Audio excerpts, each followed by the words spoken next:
जय श्री राम। आज की कथा में हम 3 बातों पर चर्चा करेंगे। महाराज दशरथ का मंत्रिमंडल कैसा था, क्यों सब कुछ होते हुए भी वह नाखुश थे, और तीसरा, संतान की प्राप्ति के लिए उन्होंने क्या किया।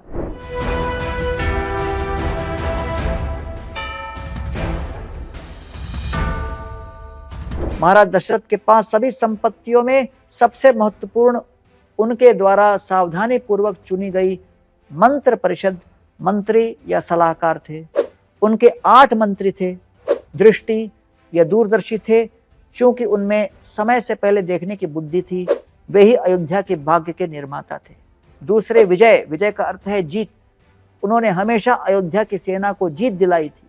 तीसरे, जयंता का शाब्दिक अर्थ है वह सुनिश्चित करते थे कि जीत बनी रहे। उन्होंने विजया द्वारा विस्तारित विशाल प्रभुत्वों पर उचित अधिकार क्षेत्र और नियंत्रण सुनिश्चित किया। चौथा, स्वराष्ट्र या अर्थदशक की जिम्मेदारी नागरिकों से समय पर एकत्र करके शाही खजाने को भरा रखना था। इस प्रकार राज्य में वित्तीय स्थिरता सुनिश्चित रहती थी। पांचवें, सिद्धार्थ, जिन्होंने राष्ट्रवर्धन के नाम से भी जाना जाता था, नागरिकों और राजा की सभी आवश्यकताओं को पूर्ण करने के वो जिम्मेदार थे।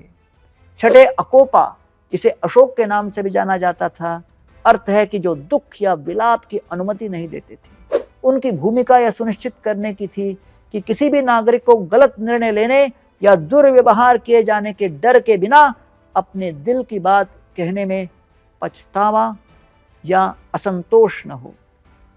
सातवें, धर्मपाल, जिसे मंत्रपाल के नाम से भी जाना जाता है, अर्थ यह कि जो धर्म या सत्य के अनुसार मार्गदर्शन करते हों। वह अयोध्या में नीति निर्माता, राजकाज में निपुण थे।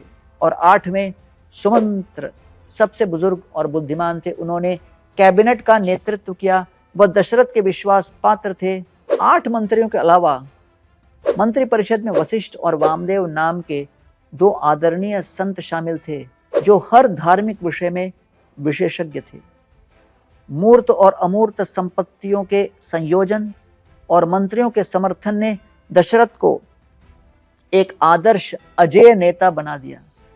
दशरथ के पास शारीरिक शक्ति, सुंदर पत्नियां, कल्पना से परे ऐश्वर्य, शानदार महल, उनके लिए कुछ भी करने वाले अनुयायी और दुनिया भर में फैला हुआ साम्राज्य था।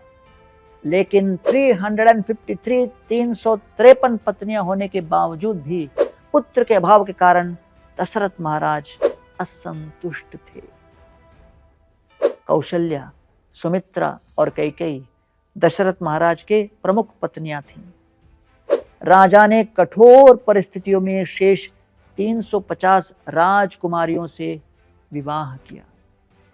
भगवान विष्णु के एक शक्तिशाली अवतार, जिनका नाम परशुराम था, एक बार क्षत्रियों में से कुछ की गलतियों के कारण प्रतिशोध की भावना से सभी क्षत्रियों को इस पृथ्वी से नष्ट कर दिया।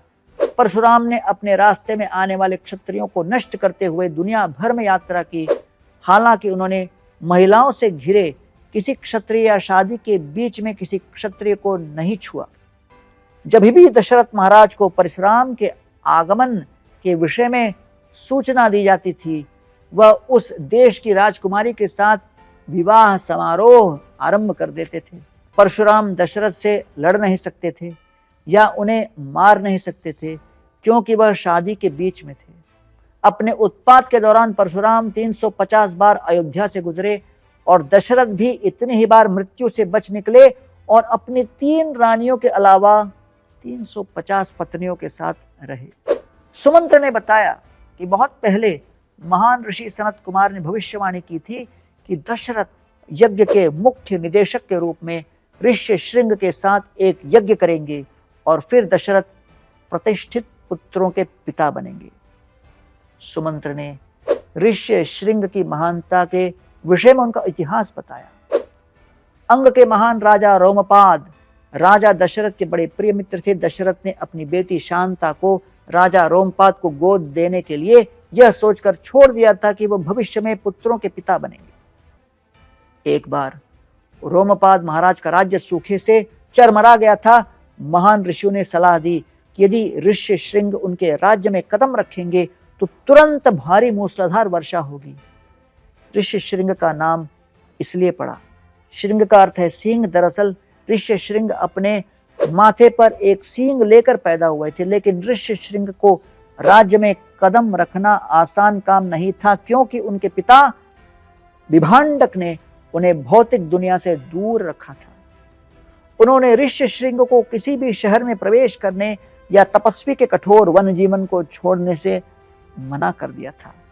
इसलिए रोमपाद महाराज ने अपने मंत्रियों से ऋषि श्रृंग को अपने राज्य में प्रवेश करने के लिए एक चतुर योजना तैयार करने के लिए कहा। मंत्रीगण ऋषि श्रृंग के पिता के चले जाने तक प्रतीक्षा करते रहे। फिर उन्होंने उस साधु को लुभाने के लिए पुरुष साधुओं के वेश में महिला वेश्याओं के एक समूह को भेज दिया। गणिकाओं ने मधुर संगीत के साथ आश्रम को घेरना शुरू कर दिया। निर्दोष ऋषि श्रृंग को पता नहीं था कि ये ऋषि महिलाएं थीं और उन्होंने अपने साथ जंगल में आए हम वतन के रूप में व्यवहार किया। सम्मान और आतिथ्य के बदले में ऋषियों ने ऋषि श्रृंग को उत्तम मिठाइयां और स्नेह के शब्द दिए। भोले ऋषि श्रृंग ने सोचा कि मिठाई कोई प्रकार का फल है। जब उनके पिता के लौटने का समय हुआ तो प्रत्येक वेश्या ने उन्हें गले लगा लिया और आश्रम से बाहर चली गईं। उनके जाने के पश्चात ऋषि श्रृंग खोए हुए से लग गए।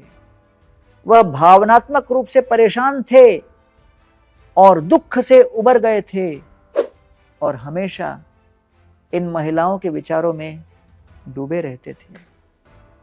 ऐसी अशांति का अनुभव उन्होंने पहले कभी नहीं किया था। अगले दिन महिलाएं लौट आईं और उनसे अपने साथ आश्रम चलने को कहती हैं। उन्होंने ऋषि श्रृंग को कई अन्य श्रेष्ठ ऋषियों से मिलवाने का वादा किया। ऋषि श्रृंग स्वेच्छा से उनके साथ गए। उनका आश्रम वास्तव में एक चलती हुई नाव थी, जो बिना सोचे समझे ऋषि श्रृंग को तुरंत रोमपादा के राज्य में ले आई। जैसे ही ऋषि श्रृंग ने अंग की धरती पर कदम रखा, बादल फट गए, मूसलाधार बारिश हो गई।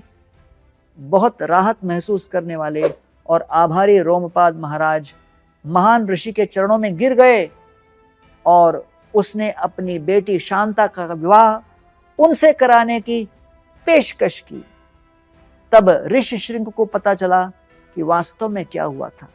ऋषि श्रृंग ने बुद्धिमानी से अपराध न करने का निर्णय लिया। सुमंत्र ने दशरथ को याद दिलाया कि शांता आखिरकार उनकी अपनी बेटी थी और इसलिए ऋषि श्रृंग उनके दामाद। उन्होंने यह भी कहा कि वह रोमपाद महाराज से ऋषि श्रृंग को अयोध्या में यज्ञ करने की अनुमति दें। ऋषि श्रृंग ने दशरथ को पुत्र कामेष्टि यज्ञ पुत्रों की इच्छा पूरी करने के लिए भगवान को दिया जाने वाला बलिदान करने का सुझाव दिया। पुत्र कामेष्टि यज्ञ के सफल आयोजन के लिए राजा को पाप मुक्त होना आवश्यक था। पवित्रता सुनिश्चित करने के लिए ऋषि श्रृंग ने अश्वमेध यज्ञ करने का सुझाव दिया। अश्वमेध यज्ञ एक दोधारी तलवार थी, जिसमें यह महान परिणाम दे सकता था और कर्ता के लिए एक ऊंचा जीवन सुनिश्चित कर सकता था, लेकिन अगर इसमें एक भी चूक हुई तो यह विनाशकारी भी सिद्ध हो सकता था। ऐसा माना जाता था कि जैसे ही एक भी गलती हुई, ब्रह्म राक्षस यज्ञ करने वाले पर हमला करके उसे नष्ट कर देते। ऐसी गलतियों से बचने के लिए वशिष्ठ ने सख्त निगरानी रखने के लिए पर्यवेक्षकों को नियुक्त किया, ताकि वह अपने कार्यों को ईमानदारी से निष्पादित करें। इस प्रकार ऋषि श्रृंग के कुशल मार्गदर्शन और वशिष्ठ के सतर्क प्रबंधन के तहत अश्वमेध यज्ञ सफलता पूर्वक पूरा हुआ। अश्वमेध यज्ञ के अंत में दशरथ पुत्र कामेष्टि यज्ञ करने के योग्य हो गए। ऋषि श्रृंग ने इस यज्ञ अनुष्ठान का नेतृत्व किया। यज्ञ की वेदी गरुड़ के आकार की थी, क्योंकि जब भी देवता संकट में होते थे तो गरुड़ देवताओं के लिए अमृत प्राप्त करने में सहायक होते थे। अब जब दशरथ निराशा में थे, तो यह वेदी एक जादुई औषधि थी जो उनके जीवन में पुत्र की मीठी खुशी ला सकती थी। यह एपिसोड को हम यहां समाप्त करते हैं। जय श्री राम।